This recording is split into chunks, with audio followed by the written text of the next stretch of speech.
Welcome to the Tarin It Up podcast. I'm your host, Tarin. We'll be tearing it up, tearing it down, and tearing it apart, dissecting all things related to those who deviate from the standard.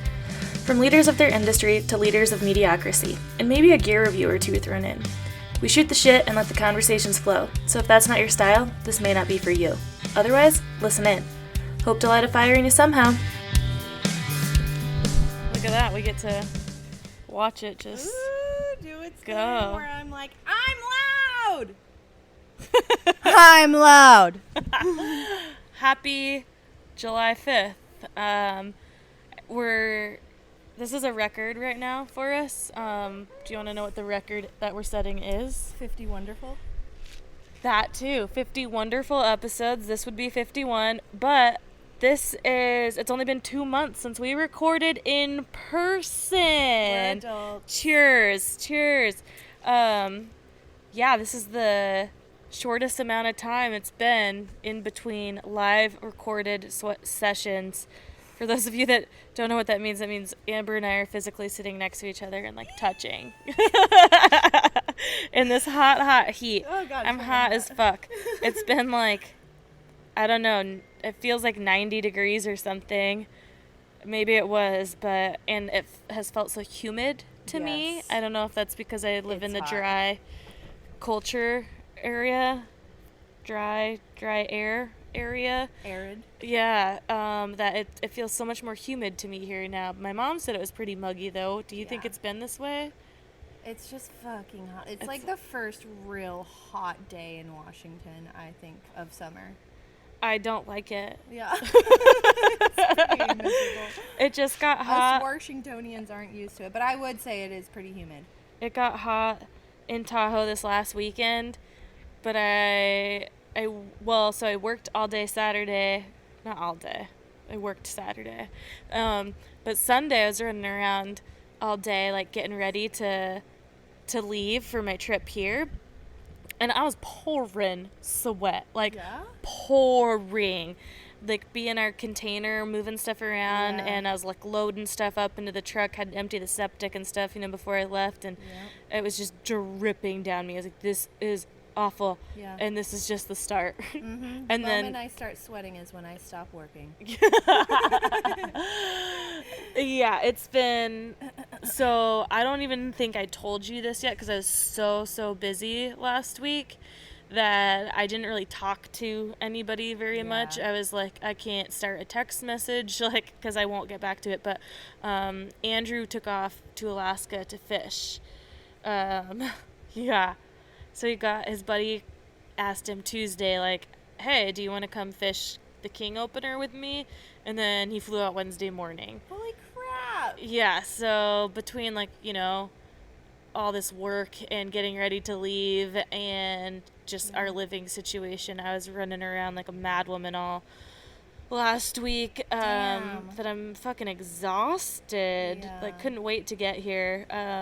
So I did the just straight 12-hour drive. I was like, I have to get there because I've set myself up to have legitimate time off of work for this trip, that I just flew down the road and couldn't wait to just actually have some vacation time. We're taking selfies, so we're hanging out in real life. And also, apparently you can't talk when you're taking a selfie. I don't. Yeah, totally. My niece stole my phone today and took 250 pictures in the span of 5 minutes. Wow, that's a new record. Legitimately 250. But So I've had a lot going on, a lot on my mind, and been so fucking busy. And then today I was able to do the pre-ride for the Sturdy Dirty, or do a pre-ride rather, not the, and it was awful. Yeah.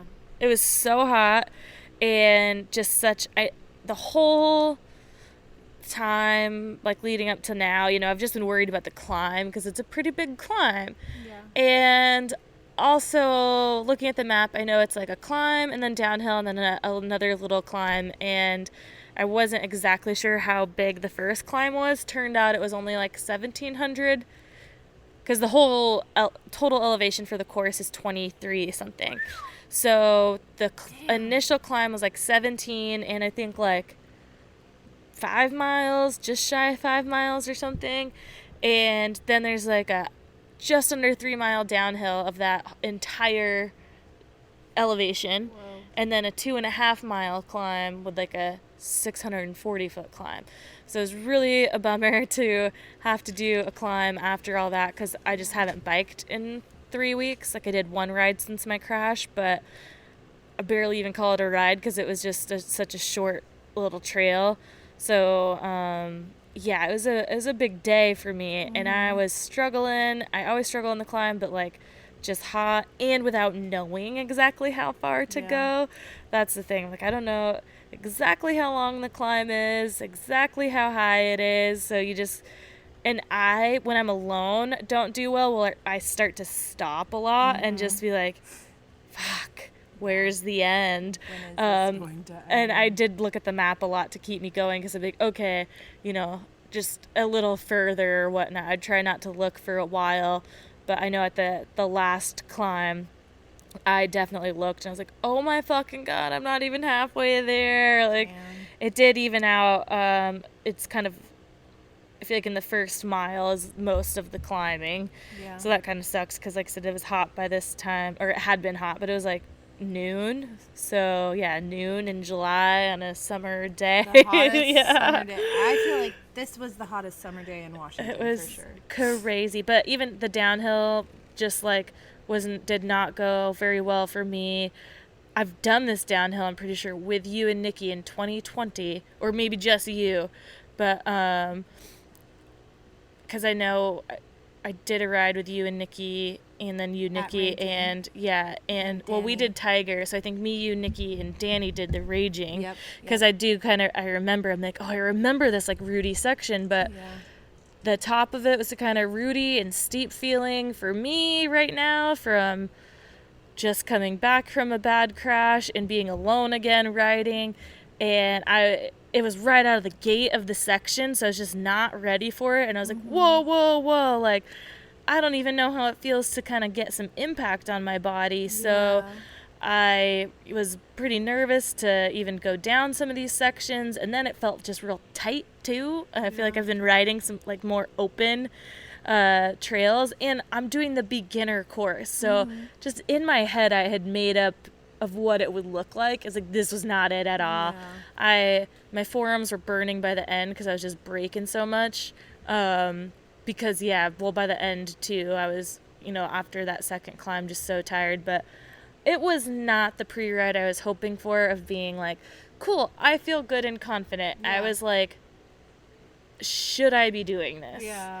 And I was like, okay, I feel like I should have got here a week ago, so I could session at this section and feel comfortable, because it's really, I think, just that one. But I don't do well in groups, like riding with people I don't know.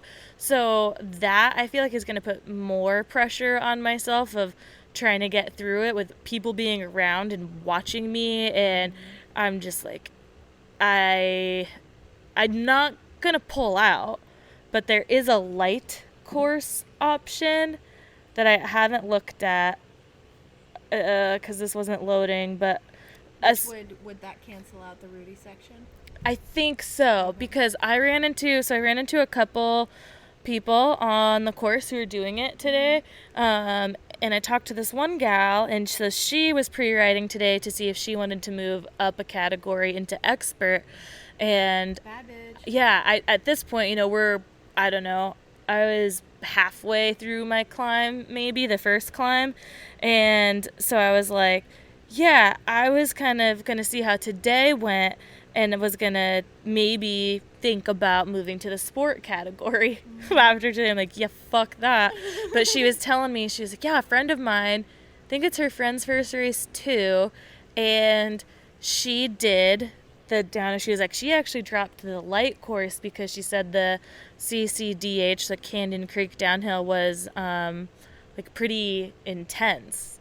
So I was just like, I kept that in mind. I was like, all right, well, I'm not the only one who's thinking this, But the fact that I've done it before, again, 3 years ago, which a lot changes in your mind in 3 years, especially the fact that you have a whole new bike. Yeah, and in 2021, I barely rode because of my schedule and just, like, it was so smoky that summer in August. It was just impossible to, like, do anything. And last year, barely rode because I was just really so burnt out of life. I just didn't do much. So in the last couple years, I just haven't ridden as much.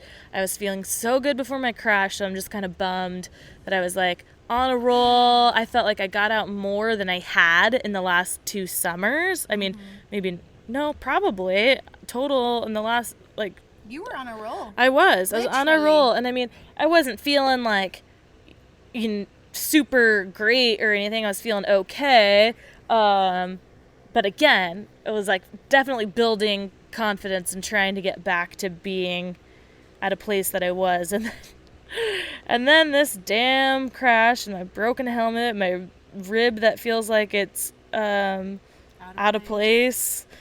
Like, something's going on there, out of whack. Yeah, it hurts to breathe deeply still and sneeze. So, ouch.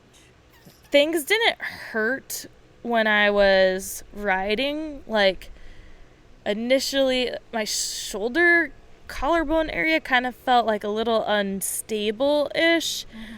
But again, I haven't felt it, so I was more worried that it was gonna hurt. Like, I didn't know how my body was gonna take doing some of these things. And yeah, just had a fucking kind of fear of, like, being able to hit things. And I think it would have been really great to be riding with someone but have them in front of me to have more confidence in how it looks. Because even if I was riding with someone, but if they were behind me, I still would have had that, like, timid reaction. But when you can see someone, like, just kind of roll over things or know how much speed they need or something. Which route they went. Yes. Yeah, that totally helps. It helps a lot. So today the total ride was like 12 miles and 2,400 feet of elevation is what my watch clocked. That's a good one. Yeah, that's the longest ride I would have even had all year. So there's a huge difference between the light course and the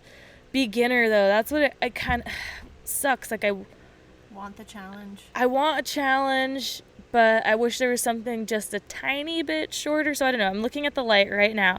It says the distance is 3.4 miles and an 819-foot climb. That is a significant difference. And I just don't want to drop that much. It's only poppin' tops and flow state, upper and lower. That's a mile and a half of a downhill. Ugh. And, like, the day is pretty long. Like, I want to be at the race for the end, like the awards, and I don't know. I just really want to see the whole scene. Yeah, the whole experience. And knowing myself, if I did the light course, I feel like I would have a hard time staying all day. Yeah. And then also, like, sitting around and having feelings of, like, shoulda, coulda, woulda. Yeah. But also that climbing back up the Raging Tiger Trail, I was like, well, I don't really want to do this again. Well, maybe you can just have, like, a chill next few days. Mm-hmm. Maybe get your bum in the saddle a little. Mm-hmm. And do it. Yeah, I mean, I wish I had time to just session that upper. You don't want to push your body too much. I know. If I could just make it through that. You know, people are going to be walking their bikes and stuff. Yeah. It's not a race. And not for me. Yeah. I think I'm just worried that I'm going to feel pressure, like I said, with, like, people being behind me because, you know, people want to, like, can pass you and stuff. Mm-hmm. And when I get nervous, I just don't do well. So I don't know what to do. You can change up to the day of. So wait, what am I looking at now? Hold on. Beginner. Oh, okay, yeah. Let me go back and look at this now real quick to confirm. There's so much to consider. There's so much to think about. We still have to plan, like, where we're going to be camping on Friday night. Yeah. Yeah, so hopefully I need to check my email again with them and see like how we get this, make sure we got this space reserved. I'm thinking and hoping with just a tent we can squeeze in and find our way back. They should hopefully have one reserved for us. The light stage, like I said, even just looking at the information, 3.4 miles and an 800-foot climb is like, I traveled this way, for a lot of reasons, but I feel like the Sturdy Dirty is kind of what really made me, because I don't think I would have come up at this time just on my own, without the Sturdy Dirty being kind of the driving force, because it's such a busy time for us, for work-wise and just in Tahoe. There's a lot going on that it's hard to get away in July. Yeah. So I feel like I want to stick to the longer course, but you can decide morning of. I know, I will, you should but just soak your body in the beautiful Puget Sound tomorrow, do some yoga, get grounded, like have some time with yourself to just be like, I'm a bad bitch and I got this, and I didn't come here to be number one. I came here for this individual experience for you. Absolutely. My brother did tell me I could use his hot tub anytime too in the next few days, so I need to try to make it over there for sure. Yes, but I'm like, man, I got 2 days really. It's just Thursday and Friday, so I don't know. I'll definitely take a dip in the Puget Sound tomorrow, and maybe I can get in the hot tub also tomorrow. I don't know what I'll do Friday, but I just sucks because I feel like the feeling that I hate to have of like honestly just like fear of like of not being able to do something that I really want to do, and like I said, like realizing too that I've done that trail before. But okay, so I have as I was talking to my brother today on my way home, because I feel like my voice was just so shaky, for one, just being so tired, and probably had like a bunch of emotions too, because it's like I'm worried that if I stick to the beginner course rather than like doing the pre-ride almost caused more fear in me, that I'll just be thinking about it. And in one way, usually, like, okay, I know it's coming and what to expect, so you're prepared for it. But it can also, for me, like, especially if I don't have, like, a time in between. Like, if I could go do that, get rid of the fears, like, do it confidently, and then the third time be like, okay, now I'm ready. But just the next time is just race day. So I feel like it could go either way of, like, oh, yeah, this was scary. I rode this terribly. Like, I'm not going to ride it better. I just see myself eating shit right out of the gate, and I can't think that way. Yeah, I should just not. You cannot. Also, tomorrow's I know your freaking birthday, dude! It is, thank you. Yes! What the heck? What the heck? What are you going to do? What's the plan?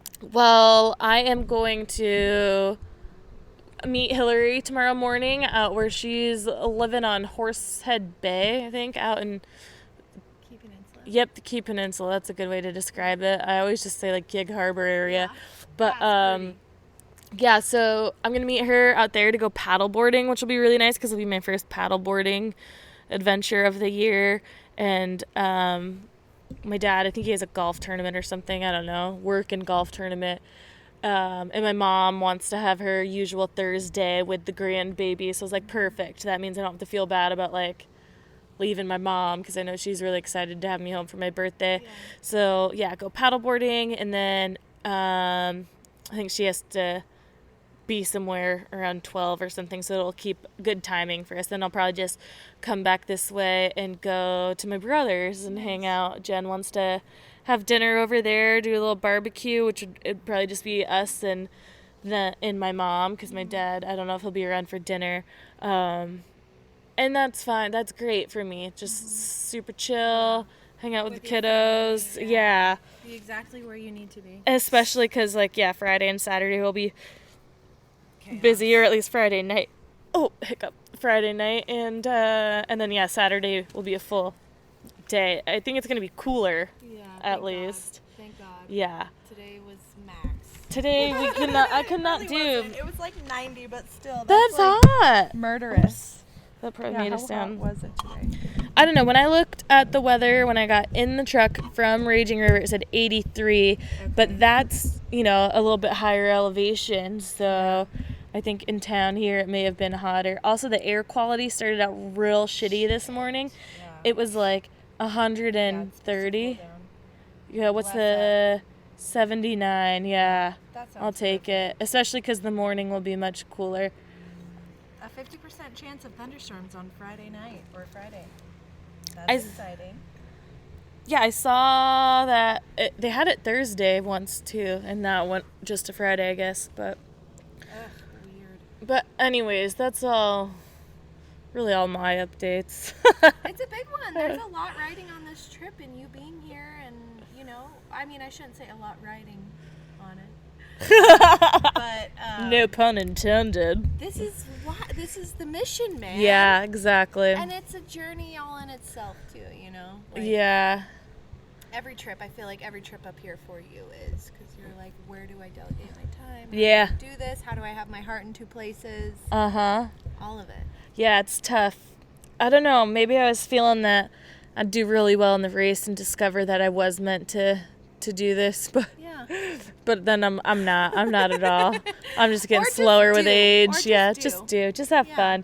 I'm hoping it could be something that I just have fun for, because I'm not the type of person who's ever been able to do like some kind of competition and not leisurely competition. Yeah, I haven't been able to take it as a non-competition and just have fun and feel like just a participant. So, just letting the ego go and just doing it for the fun and not caring, especially when it's like, obviously it costs money to do it, but I'm not putting a lot of money into it. There's a lot of people who still compete in things in their life that they put a lot of money towards, but they're not seeing a lot from it aside from the experience. And that's a lot. Like, I don't think I could do that, put a lot of like money and time into something and not get a return. Yeah. But I'm not expecting a return, and it just gives me a reason to come up here. Yeah. Although with the Sturdy Dirty, they make it so fun. Yeah. It doesn't even feel like a race. Yeah. And the feelings of like I'm just so curious as to how it's all going to play down. Like, how far spaced out are you going to be in between people? Like, what does it look like if someone needs to pass? Like, what does it all look like? I'm just so curious. Same. I think that's why I have a lot of thoughts or anxiety about it, is I don't know how to answer any of my own questions or anything. So I feel like it's going to be a great first run to just see it all happen and then have an idea. And I think that then, I would want to do it again, of knowing what it's like, but the unknowing makes things nerve-wracking. But yeah, so I'm excited just to learn it all and see what it's like and have a good time, and hopefully, meet some fun people, because everyone seems like super supportive. And the gal I ran into on the trail today, her first race was last year at the Sturdy Dirty, and she's like, I did a couple this year, but I still just couldn't wait for this one because just the vibe and energy is different. I don't know if it's that it's a all women's race, or I think just overall what they do with it, every photo and stuff I've seen from years past, it just looks like so fun. And that's why I want to have the full experience. And I think that if I do the light course, like I said, I know myself that I'd be like, well, let's just get out of here so we can go meet some other friends and do some stuff and, take all the advantage of the time and that I have here and see all those people. But part of the time here is experiencing this Dirty Dirty and experiencing it to its fullest. So yeah. I just gotta start thinking positive thoughts. Some positive affirmations every morning. I'm also trying to teach Quincy that. Oh, and nice. My freaking self. You know what I mean? We're all so hard on ourselves. Mm-hmm.